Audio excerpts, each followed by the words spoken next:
ಆ ನೀರನ್ನ ಮಕ್ಕಳು ಕುಡಿದ್ರೆ ನಿಜವಾಗ್ಲೂ ಕೂಡ ಆರೋಗ್ಯವಾಗಿರ್ತಾರೆ ಅಂತ ಅನ್ಸುತ್ತೆ. ಪೌಷ್ಟಿಕವಾಗಿರ್ಲಿ ಮಕ್ಕಳು, ಪೌಷ್ಟಿಕಾಂಶತೆ ಮಕ್ಕಳಲ್ಲಿ ಕೊರತೆ ಇದೆ. ಏನು ಬಡ ಮಕ್ಕಳು ಸರ್ಕಾರಿ ಶಾಲೆಗಳಿಗೆ ಬರ್ತಾರೆ, ಹಾಗಾಗಿ ಮಕ್ಕಳು ಪೌಷ್ಟಿಕವಾದಂತ ಆಹಾರವನ್ನ ಸೇವನೆ ಮಾಡ್ಬೇಕು ಅಂತ ಬಿಸಿ ಊಟ ವ್ಯವಸ್ಥೆ ಮಾಡಿದೆ. ಆ ಬಿಸಿ ಊಟ ವ್ಯವಸ್ಥೆಗೆ ಈ ನೀರನ್ನ ಹಾಕ್ತಾರಂತೆ. ಈ ನೀರನ್ನ ಹಾಕಿದ್ಮೇಲೆ ನಿಜವಾಗ್ಲೂ ಮಕ್ಕಳು ಆರೋಗ್ಯವಾಗಿರ್ತಾರೆ, ಸದೃಢವಾಗಿರ್ತಾರೆ ಅನ್ನೋದನ್ನ ನಂಬೇಕಾ? ಇರ್ತಾರ ಮಕ್ಕಳು? ಅಲ್ಲ, ಸಂಪನ್ನ ಕ್ಲೀನ್ ಮಾಡ್ಸೋದಕ್ಕೂ ಆಗೋದಿಲ್ವಾ ನಿಮ್ಗೆ? ಶೌಚಾಲಯ ಒಂದು ಕಡೆ ಗಬ್ಬನ ಹರಿದ್ರೆ ಇನ್ನೊಂದ್ ಕಡೆ ಸಂಪಲ್ಲೆಲ್ಲ ನೀರ್ ತುಂಬಿಕೊಂಡು ಮಣ್ಣು ತುಂಬಿಕೊಂಡಿದೆ, ಮಣ್ಣಿನ ನೀರ್ ತುಂಬಿಕೊಂಡಿದೆ, ಕೊಳಚೆ ನೀರ್ ಇದ್ದಂಗಿದೆ ಅದು. ಆ ನೀರನ್ನ ಮಕ್ಕಳು ಸೇವನೆ ಮಾಡ್ಬೇಕು. ಈಗಾಗ್ಲೇ ರಾಜ್ಯದಲ್ಲಿ ಡೆಂಗ್ಯೂ ಪ್ರಕರಣ 7,000 ಮೀರಿದೆ, 7,000ಕ್ಕೂ ಹೆಚ್ಚಾಗ್ತಾ ಇದೆ. ಅಂತದ್ರಲ್ಲಿ ಮಳೆ ಬೇರೆ, ನೀರೆಲ್ಲ ನೀರೆಲ್ಲ ಅಲ್ಲಲ್ಲೇ ನಿಂತಿದೆ. ಒಂದು ಗಮನ ಇಲ್ವ? ಮಕ್ಕಳಿಗೆ ಜಾಗೃತಿ ಮೂಡಿಸ್ಬೇಕು, ಪೋಷಕರಿಗೆ ಜಾಗೃತಿ ಮೂಡಿಸ್ಬೇಕಾಗಿರುವಂತಹ ಶಿಕ್ಷಕರೇ ಇಲ್ಲಿ ಬೇಜವಾಬ್ದಾರಿಯನ್ನ ತೋರಿಸ್ತಾ ಇದ್ದಾರೆ. ಕ್ಷೇತ್ರ ಶಿಕ್ಷಣಾಧಿಕಾರಿಗಳು ಕೂಡ ಗಮನವನ್ನೇ ಹರಿಸ್ತಾ ಇಲ್ಲ. ಇಲ್ಲಿ ಇಷ್ಟೊಂದೆಲ್ಲ ಬೇಜವಾಬ್ದಾರಿ ತೋರಿಸ್ತಾ ಇದ್ದಾರೆ ಅಧಿಕಾರಿಗಳು, ಶಿಕ್ಷಕರು ಅಂತ ಹೇಳಿದ್ರೆ ಹೇಗೆ? ಮಕ್ಕಳನ್ನ ಪೋಷಕರು ಯಾರನ್ನ ನಂಬಿ ಶಾಲೆಗೆ ಕಳಿಸ್ಬೇಕಾಗುತ್ತೆ? ಮಾಡಕ್ ಸರ್ ಲೆಟರ್ ಕೊಟ್ಟಿದ್ರಿ ಅಲ್ಲಿ ಪಂಚಾಯತಿಗೆ ಕೊಟ್ಟಿದ್ರಿ ಡೆಮಾಲಿಷ್ ಮಾಡಿ ಅಂದ್ರೆ ಅದನ್ನ ಡೆಮಾಲಿಷ್ ಯಾವಾಗ ಮಾಡಿದ್ರೆ ಯಾವ್ದಾದ್ರು ಒಂದು 4 ದಿನದ ಮೇಲೆ ಅದು ಬಿಡ್ಬೇಕು.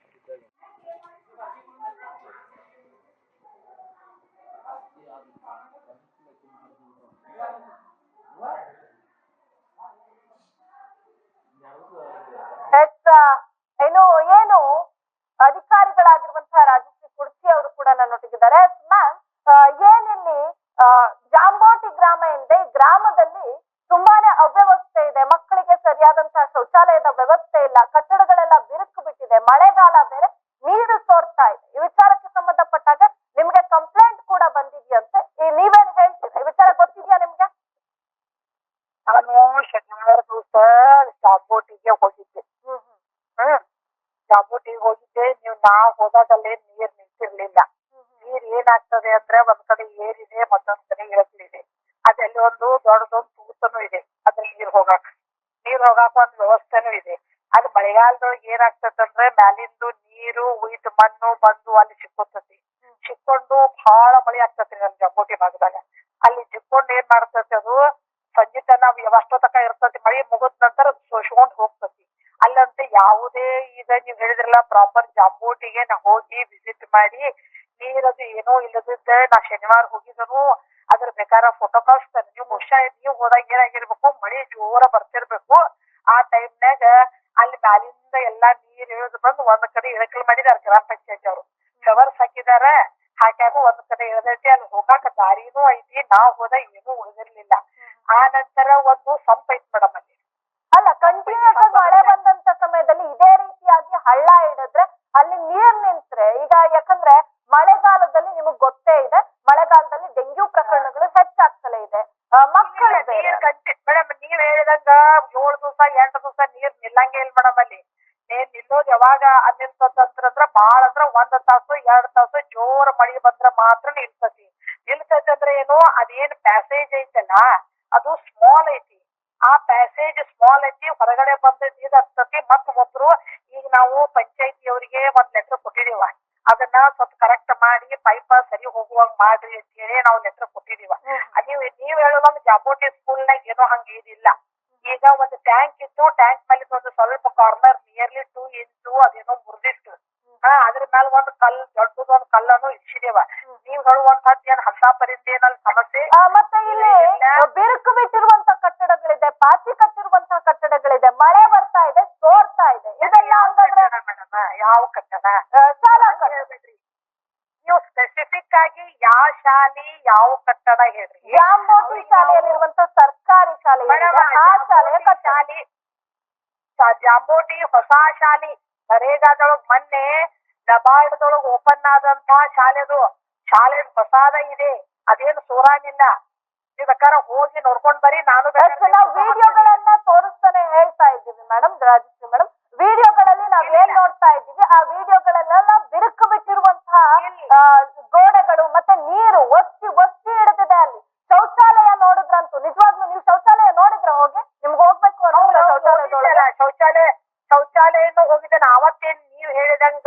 ಅವ್ರು ನೀವು ಮೀಟ್ ಮಾಡಿದ್ರಲ್ಲ ಅವತ್ತ ಹೋಗಿದ್ದ ಮರ್ದು ಶುಕ್ರವಾರ ನೀವ್ ಹೇಳಿದ್ರಿ, ಶನಿವಾರ ದಿವಸ ಅಲ್ಲೊಂದು ಗುರುಸ್ಪಂದನ ಕಾರ್ಯಕ್ರಮ ಇಟ್ಕೊಂಡಿದ್ವಿ. ನಾವ್ ಹೋಗಿ ನೋಡಿದೆನು, ಒಂದ್ ಹೇಳ್ತೇನು, ಅದ್ ಮೇಲಿಂದದು ಎಲ್ಲಾ ಏರ್ ಭಾಗದೊಳಗಿಂದ ಎಲ್ಲಾ ನೀರು ಅಲ್ಲಿ ಬಂದು ಕಲೆಕ್ಟ್ ಆಗಿ it will take some time to drain. ಅಲ್ಲಿ ಹೋಗಕ್ ಟೈಮ್ ತಗೋತೈತಿ. ಅದಕ್ಕೆ ನಾವು ಪಂಚಾಯತಿಯವ್ರಿಗೆ ಮತ್ತೆ ಜಾಂಬೋಟಿ ಸ್ಕೂಲ್ದೊಳಗೆ ಏನೋ ಅಂತ ಊಟ ಅಲ್ಲೇ ಜಾಂಬೋಟಿ ಮರಾಠಿ ಅವ್ರು ಮಾಡ್ತಾರು, ಊಟನೂ ಬರ್ತತಿ. ಅವತ್ತು ನೀವೇನ್ ಬಹಳ ಮಳಿ ಆದಾಗ ಮೇಡಮ್ ಅದ್ ತೊಂದ್ರೆ ಆಗ್ತತಿ. ನಾವೀಗ ಪಂಚಾಯತಿಯವ್ರಿಗೆ ಹೇಳಿದ್ದೇವೆ, ಅಲ್ಲೆಲ್ಲಾ ಅವ್ರ ಕವರ್ಸ್ ಹಾಕಿದ್ದಾರೆ. ಅಲ್ಲಿ ಬಾಜುಕ್ ಏನ್ ಮಾಡಿದಾರಿ, ಅದನ್ನ ಗಿಡ ಹಚ್ಚಕ್ಕೆ ಏನ್ ಜಾಗ ಬಿಟ್ಟಾರ, ಸ್ವಲ್ಪ ಒಂದ್ ನಿಯರ್ಲಿ 1-2 feet 1 foot ಬಿಟ್ಟಾರ. ಅಲ್ಲಿ ಮಣ್ಣು ಐತಿ, ಆ ಮಣ್ಣು ನೀರಿಗೆಲ್ಲಾ ಹರ್ಕೊಂಡು ಅದನ್ನ ಏನ್ ಡ್ರೈನೇಜ್ ಪೈಪ್ ಮಾಡಿದಾರಲ್ಲ ಆ ಪೈಪ್ ದೊಳಗ್ ಹೋಗಿ ಕೊಂಡ್ಕೊಂಡಿರ್ತತಿ. It will take time to drain. ಆವಾಗ ಅಲ್ಲ, ನಿಮ್ಗೆ ಈ ವಿಚಾರ ಯಾವಾಗ ಗೊತ್ತಾಯ್ತು? ಎಷ್ಟು ದಿನದಿಂದ ಗೊತ್ತಾಯ್ತು ಈ ರೀತಿಯಾಗಿ ಸಮಸ್ಯೆ ಆಗ್ತಾ ಇದೆ? ಮೊದ್ಲೂ ಗೊತ್ತಿತ್ತು, ಮೊದ್ಲೂ ಹಿಂಗ ಆಗ್ತೈತಿ. ಆದ್ರೆ ಮಳೆ ಈಗ ಪ್ರಾರಂಭ ಆಗೈತಲ್ರಿ, ಮೊದ್ಲು ಹಿಂಗ್ ಸಮಸ್ಯೆ ಆಗಿಲ್ಲ. ಮಳೆ ಬಹಳ ಜೋರ್ ಬಂದಾಗ ಅಲ್ಲಿ ಜಾಂಬೋಟಿ ಭಾಗದೊಳಗ ಆಗ್ತತಿ. ನೀವು ನನಗ್ ಶುಕ್ರವಾರ ಹೇಳಿದ ನಂತರ ಶನಿವಾರ ಹೋಗಿ ವಿಸಿಟ್ ಮಾಡಿ, ಅದು ಶುಕ್ರವಾರ ದಿವಸನೇ ನಾವು ಫೋಟೋ ಕಳಿಸಿದೇವು ನಿಮಗ. ಒಂದ್ 10 ನಿಮಿಷದಿಂದ 15 ನಿಮಿಷ ತನಕ ಇಟ್ ವಿಲ್ ಟೇಕ್ ಟೈಮ್. ಬಹಳ ಮಳೆ ಆಗ್ತಿದ್ರೆ ಕಂಟಿನ್ಯೂಸ್ ನಿಲ್ತತಿ. ಆದ್ರೆ ಶುಕ್ರವಾರ ನೀವು ನಮ್ಗೆ ಕೇಳಿದ 1 ತಾಸು ಒಳಗೆ ಅಲ್ಲಿ ಇದಿರ್ಲಿಲ್ಲ. ಫೋಟೋನು ಕಳಿಸಿದೇವು, ನೀವು DDP ಅವ್ರಿಗೆ ಹೇಳಿದ್ರಿ, ಅದ್ರ ಫೋಟೋನು ಕಳಿಸಿದೇವು. ಇವು ನನ್ ಕಡೆ ಆ ಫೋಟೋ ಐತಿ. ನಾ ಶುಕ್ರವಾರ ಹೋಗಿದ್ದ. ಏನು ಶಿಕ್ಷಕರಿದ್ದಾರೆ, ಈ ಎಲ್ಲಾ ಶಿಕ್ಷಕರು ಕೂಡ ಏನು ಅಲ್ಲಿರುವಂತ ಶಿಕ್ಷಕರೆಲ್ಲ ಪರ್ಮನೆಂಟ್ ಅಲ್ಲ, ಅತಿಥಿ ಶಿಕ್ಷಕರಿದ್ದಾರೆ ಅನ್ನುವಂತ ಮಾತಿದೆ. ಈ ವಿಚಾರಕ್ಕೆ ಸಂಬಂಧಪಟ್ಟ ನೀವೇನ್ ಹೇಳ್ತೀರಾ? ಹೌದ್ ಮೇಡಮ್, ಅಲ್ಲಿ ಇದ್ದಂತ ಎಲ್ಲಾ ಶಿಕ್ಷಕರು ಮೊನ್ನೆ ಈಗ ಇದ್ದಂತ ಒಬ್ರು ಪರ್ಮನೆಂಟ್ ಅದಾರ. ಈಗ ಇದ್ದವರು ಮೊನ್ನೆ 4 ಜನ ಹೋದ ವರ್ಷದ ಕೌನ್ಸಿಲಿಂಗ್ ನೊಳಗ ಟ್ರಾನ್ಸ್ಫರ್ ಆಗಿ ಹೋದ್ರು. ಈ ಹೊಸ ಟ್ರಾನ್ಸ್ಫರ್ ಸ್ಟಾರ್ಟ್ ಆದ್ರೆ ಯಾರೇ ಬರ್ತಾರ.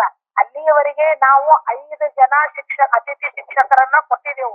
ಒಬ್ಬರನ್ನ ಮರಾಠಿ ಶಾಲೆಯಲ್ಲಿರುವಂತಹ ಕನ್ನಡ ಶಿಕ್ಷಕರನ್ನ ಆ ಶಾಲೆ ಚಾರ್ಜನ್ನ ಹಾಕಿದೆವು. 1 ತಿಂಗಳ ಒಳಗಾಗಿ ಅಲ್ಲಿ ಏನು ಒಬ್ಬರು ಪರ್ಮನೆಂಟ್ ಟೀಚರ್ ಅದಾರಲ್ಲ, ಅವರು ಡಿಲಿವರಿ ರಜೆಗೆ ಹೋಗಿದ್ದಾರೆ, ಪ್ರಸೂತಿ ರಜೆ.